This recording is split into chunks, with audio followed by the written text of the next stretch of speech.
El desarrollo humano y la democracia en nuestro país están en peligro por un debilitamiento en la inversión social y el crecimiento de la confrontación política. Así lo advierte el informe del Estado de la Nación publicado hoy jueves. Los avances y logros de bienestar y estabilidad alcanzados en los últimos 30 años están bajo amenaza. Así lo advierte el Estado de la Nación en su último informe. Esos beneficios que da el contrato social, que es la promesa de bienestar a través de las garantías de nuestra constitución política, se están agrietando y debilitando. El crecimiento económico no va de la mano con mayores oportunidades de empleo. Además, la pobreza ha bajado, sin embargo, la pobreza extrema no. Y si hablamos de educación, la oposición política a invertir el 8% del Producto Interno Bruto es una omisión que podría salir muy cara. También se ha optado por descuidar la inversión en salud. Solo un ejemplo es que hay más cortes de agua hoy, lo cual pone en riesgo a las personas. El primer problema fue creer que la inversión social iba a dar lo que el mercado de trabajo no dio, empleos bien pagados. Error. Esto son los ingresos promedio que un hogar recibe en un mes. Del mercado de trabajo depende el 80% de la plata que reciba. La política social evitó ciertamente males mayores, pero no podía compensar la falta de buenos empleos. Por eso, el nivel de pobreza por ingresos casi no se movió, aunque la economía se multiplicó por 4. El otro aspecto que está debilitando la sociedad y también la democracia es el conflicto entre los poderes de la República. Señala el Estado de la Nación que esto debilita el desarrollo humano. El Ejecutivo actualmente utiliza lo que el informe llama poder del megáfono, que es un poder informal donde aprovecha para atacar al Poder Judicial, Contraloría General de la República y la Asamblea Legislativa. El Congreso también ha fallado. Es la asamblea menos productiva en cuanto a leyes sustanciales se refiere y le toma más tiempo poder aprobarlas. Además que la cooperación entre el Congreso y el Poder Ejecutivo para aprobar una propuesta es la más baja de la historia. Solo 7 leyes han aprobado. El poder del megáfono también redujo las protestas sociales en la calle y lo que provocó fue la judicialización de los conflictos. La manera como estamos manejando la política también nos pone en peligro. Una democracia debe crear acuerdos para cumplir el contrato social con solvencia y estabilidad del Estado. Hoy, sin embargo, el sistema político está enfrascado en un conflicto de poderes que obstruye el desarrollo humano. El informe Estado de la Nación se nutrió de 40 estudios, más de 60 personas investigadoras participaron y se utilizaron más de 100 fuentes de información. Durante las últimas 3 décadas el país ha contado con el privilegio de tener un grupo de pensamiento con la solidez del programa Estado de la Nación para permitirnos comprender, entender, conocer más nuestro país y nuestros desafíos en diversos planos. También está el programa de Estado de la Nación, con la educación, también con lo que es poder judicial. Hoy presentan el que es a nivel nacional. Jorge Vargas Cuyel, director del programa Estado de la Nación, gracias por acompañarnos. No, gracias por invitarme. Siempre yo creo que hay todo un dilema entre ustedes de ver cómo el título, la portada del informe, lo voy a presentar y le voy a pedir que me lo explique, don Jorge. Cómo no, Ignacio. Nosotros, esta portada que ustedes van a ver en pantalla, adaptamos un cuadro pintado hace más de 150 años por un pintor francés. El cuadro se llama La Verdad. Y el pintor, Jules Lefebvre, la verdad, una mujer tiene un espejo para alumbrar la oscuridad, el espejo. Y el espejo simboliza el conocimiento. La venda se la agregamos nosotros, por cierto. Y el punto es que hay que abrir los ojos. Hay que abrir los ojos, urge abrirlos porque no todo lo que aparenta ser real lo es. Para saber lo que es real está el conocimiento, que es saber basado en evidencia, no en prejuicios ni en rumores o insultos, sino en datos verdaderos, en evidencia. Y ese es el mensaje, don Ignacio.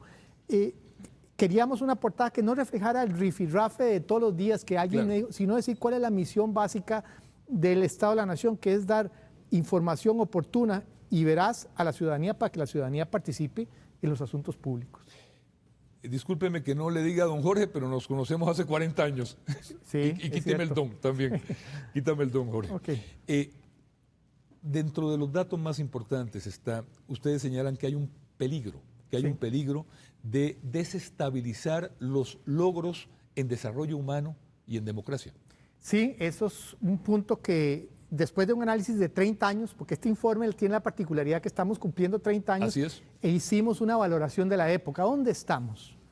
Y decimos, vean, los últimos 30 años hemos tenido un progreso, un gran progreso, vean, muy rápidamente. La gente vive mejor en promedio que hace 30 años, Sin tiene duda. más derechos y libertades y garantías que 30 años atrás. Ignacio, las libertades que nosotros teníamos y los derechos hace 30, 40 años, hoy hay mucho más. Pero en ese progreso y en esa ampliación de la democracia hubo puntos ciegos que no resolvimos y que los fuimos acumulando. ¿Qué es un punto ciego?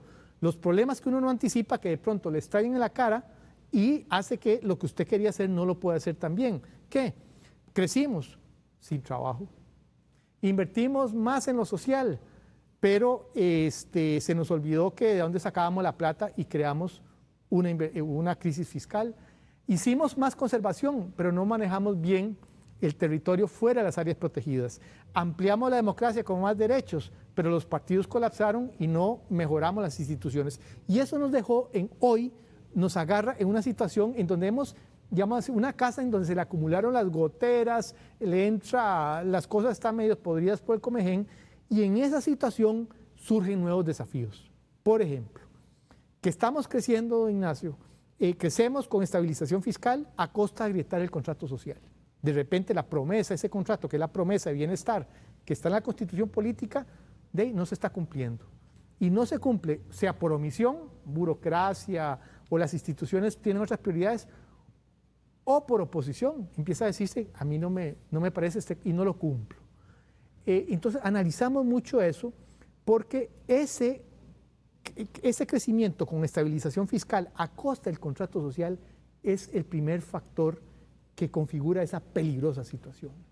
Advierten de un agrietamiento Correcto. de nuestro contrato social, lo cual es realmente muy serio y obviamente lo vemos, pero ustedes lo señalan con particular claridad, Jorge. Sí, hacemos un recuento muy detallado y voy a poner algunos ejemplos porque no nos da el tiempo y para eso está el informe. Pero fíjese, el derecho al agua es constitucional. Bueno, hoy las comunidades de San José, del área metropolitana, tienen 8 veces más cortes de agua que hace 8 años. Hoy las niñas y los niños y los jóvenes son más pobres, hay más pobreza ahí que hace 30 años. Hoy no hay empleo. ¿A dónde hay empleo? Para la gente educada, Ignacio, la gente que estudió en la universidad. Para eso sí hay empleo y el crecimiento y el empleo para ellos ha ido creciendo. Para la gran mayoría no ha habido empleo. Y eso resquebraja, esas y otras cosas, resquebraja el contrato social, porque cuando uno analiza la Constitución política, se da cuenta que la Constitución dice, somos una democracia, el empleo y el trabajo va a ser el medio para que usted llegue a ser la gran promesa en que usted va a poder subir, vamos a tener un ambiente sano. Y el problema de no cumplir el contrato social, Ignacio, es que es lo único que nos une y nos hace que gente que pensamos muy distinto y somos muy distintos, no nos matemos.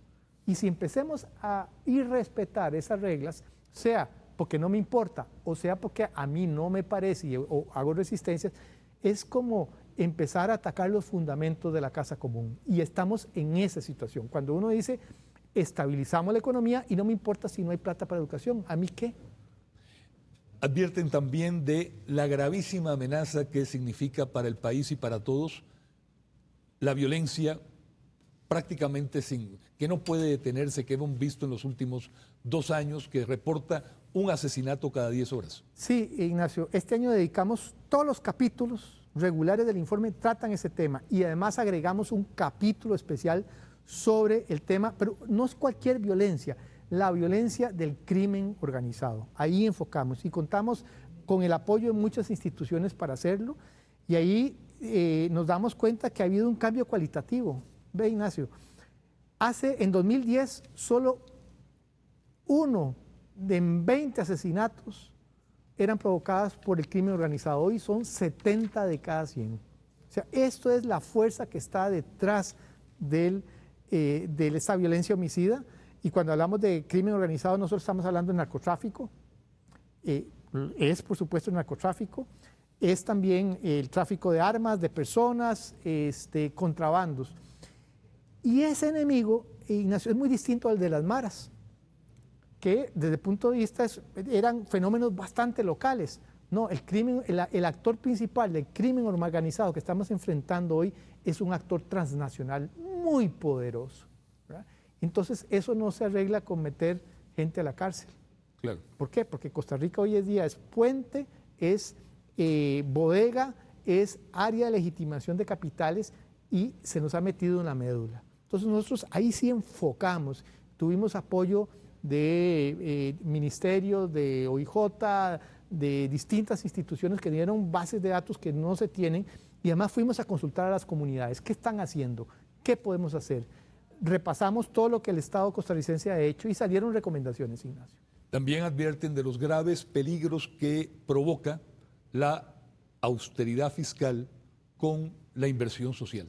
Sí, Ignacio, ahí estamos cometiendo, y en un contexto peor, y yo lo explico, lo que hicimos en los años 80, que fue un error muy grande. Que fue nuestra generación. Que fue nuestra generación y básicamente estabilizamos las finanzas públicas a costa de expulsar a toda una generación de jóvenes del colegio en aquella época. Mencionaba los severos ajustes promovidos por el Fondo Monetario en aquella época. Sí, y estábamos en la lona. Eso que hicimos en aquella época, decir, bueno, tratemos de balancear un poquito más las cosas, lo que hicimos en esa época, mira, ajustemos las cosas y que paguen los de siempre. Esas consecuencias las estamos sufriendo incluso 40 años después con toda una generación de gente. Así es. Que, con malos empleos, en la informalidad. Correcto. O en la delincuencia. Hoy estamos repitiendo eso solo con un escenario peor, Ignacio. ¿Cuál es el escenario peor? En aquella época, cuando vos y yo estábamos de jóvenes y teníamos pelo y todo, éramos la generación joven más grande de la historia. Íbamos para arriba, teníamos 40 años para trabajar. Hoy tenemos la generación más chiquitita de jóvenes y niñas y niños de la historia. Y esa generación chiquitita es la que tiene que sostener y va a tener que sostener esta sociedad por los próximos 30, 40 años. Y a esa gente no le estamos dando educación, estamos recortando en salud, estamos recortando en becas. Entonces, claro, un gobierno o cualquiera dice a mí que yo termino en 3 o 4 años, el que viene atrás que arree. El problema es que esta sociedad no se va a ninguna parte. Ahí estamos cometiendo el mismo error de los años 80, solo que en un contexto peor. Mencionan ustedes también el uso del Poder Ejecutivo con el poder del megáfono. Así lo mencionan para desacreditar Poder Judicial, Poder Legislativo, Contraloría, prensa, en general, adversarios. Sí, el planteamiento nuestro en realidad es más amplio. Estamos diciendo que en toda democracia los poderes de la República tienen poderes formales, que son los que la Constitución y las leyes les dan, y poderes informales, como el poder del megáfono. ¿Qué es el poder del megáfono? Es la posibilidad de persuadir a la ciudadanía porque tengo una tribuna especial, porque soy presidente de la Asamblea Legislativa, soy diputado. Y el poder del megáfono lo usan tanto el Poder Ejecutivo como el Legislativo. En el caso del Poder Ejecutivo nos dimos a la tarea de analizar un conteo de los ataques que se dan en conferencias de prensa, en discursos, y vamos viendo mes con mes, y lo que encontramos es que ha ido creciendo. Pero también encontramos, Ignacio, que no solo es el Poder Ejecutivo el que está usando el megáfono. Así es. Es en el Legislativo también, y ahí analizamos qué se habla en el control político, qué se está haciendo en las comisiones de investigación, y lo que encontramos es que hoy en día estos dos poderes están en un clinch, están amarrados, y cuando algo está amarrado, están en ese pleito dándose golpes, en un sistema que vos como abogado que sos, conocés que la arquitectura constitucional de Costa Rica hace que ningún poder prevalezca sobre otro. Entonces, o hay cooperación para hacer política pública, y si no hay cooperación no vamos a tener resultados. Entonces, ¿qué es lo peligroso? Que en un momento en donde el país tiene que tomar decisiones sumamente complejas sobre cómo hacer la estabilización fiscal de otra manera, sobre cómo atender la inminencia de la delincuencia organizada, estamos en ese clinch del poder del megáfono, desatendiendo los problemas fundamentales, la respuesta a los problemas fundamentales. Y eso, por supuesto, tiene consecuencias. ¿Qué consecuencias?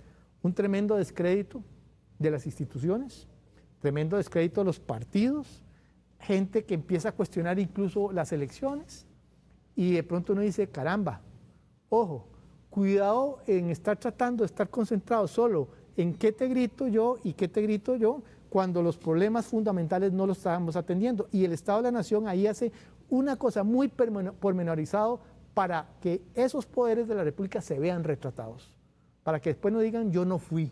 No, usted fue también, está haciendo, ¿verdad? Pero la diferencia es que no solo lo hacemos con el Poder Ejecutivo, sino con el Poder Legislativo también. Jorge, te voy a pedir un esfuerzo de síntesis en esto para terminar. Vamos a ver, Jason, ponme de nuevo la portada del último informe del Estado de la Nación.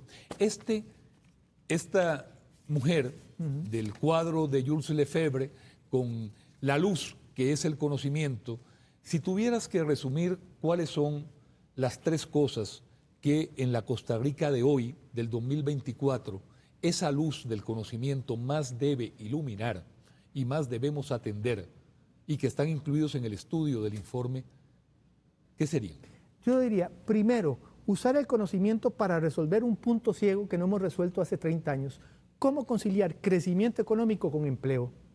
Sobre todo empleo para la gente de menores ingresos. Número uno, ahí tenemos los datos, sabemos en este país qué se produce en cada uno de los países. Bueno, usémoslos para conectar lo que se nos desconectó. Crecimiento con empleo, número uno. Número dos, tenemos los datos ya que nos dicen que esta forma de estabilizar fiscal, la estabilización fiscal, está teniendo un costo humano terrible, que además se nos va a devolver en la cara en pocos años. Tenemos los datos. Pensemos, Poder Ejecutivo y Legislativo, maneras distintas de estabilizar lo fiscal. Ya el Ministerio de Hacienda dijo, no nos alcanza la reforma fiscal. Bueno, si hay que hacer algo nuevo, ¿qué es? Pero no sigamos cargándole los costos del ajuste a la gente más débil. Ahí tenemos la información, tenemos datos muy precisos. Y en tercer lugar, Ignacio, yo diría que la tercera prioridad es, vean, con el crimen organizado. Ahí tenemos un conjunto de información muy detallada, dada por las mismas instituciones, por la misma gente sobre lo que se puede hacer. Y ahí tenemos que ser mucho mejor. Vea, de lo que hemos tenido un recuento de todo lo que se ha hecho en los últimos 10, 15 años. Muy bonito, pero no hay evaluaciones ni métricas a veces para saber qué está pasando. Tenemos que ser mejor, porque este país, claro, eso lo estamos perdiendo ahí. Entonces yo diría estas tres cosas: empleo y crecimiento. Dos, forma diferente de estabilizar lo fiscal, que no tenga este costo humano. Y tercero, atacar de inmediatamente la delincuencia organizada. Esos son tres cosas que el próximo gobierno, quien quiera que sea, ojalá con el apoyo de la mayoría de las fuerzas políticas, usen esta información y la otra que están produciendo otros centros para actuar. Me gustaría poner el dato de dónde se puede consultar el último estudio del Estado de la Nación, Jason. Si lo puedes poner, está allí, www.estadonacion.org.cr. Tal vez terminar, Jorge, con que la fortaleza que tiene el país, las cosas buenas que tiene el país, la institucionalidad y el respeto a la institucionalidad mayoritariamente que hay en el país, todo lo que se ha construido, a veces con dos pasos adelante, uno para atrás. A pesar de todos los problemas, estamos todavía en un momento y tenemos el privilegio de tener una sociedad en que puede resolver sus problemas gracias al conocimiento y gracias a la discusión respetuosa. Yo diría tres cosas, Ignacio. Por eso la portada, el espejo brilla, brilla. Arquímedes, que fue un gran pensador de la antigua Grecia, decía, dame una palanca y moveré el mundo. Costa Rica tiene palancas poderosas, esa tradición democrática. Vea, somos una democracia desarmada, tremendamente innovadora, hicimos conservación ambiental, mostramos que podemos exportar, en 30 años multiplicamos 8 veces, o sea, hemos hecho cosas muy buenas. Lo que pasa es que no nos alcanzaron. La generación tuya, que es mía, y las que vienen, tenemos el dilema de cómo resolver las cosas que no hemos resuelto. Jorge Vargas Cuyel, director del programa Estado de la Nación. Jorge, gracias a ti y a todo tu equipo por este formidable esfuerzo de permitirnos entender mejor cómo está el país y, lo más importante, las vías para encontrar soluciones. Los invito a que vean el trabajo formidable de este último informe del Estado de la Nación. Jorge Vargas Cuyel, gracias por acompañarnos. Con mucho gusto.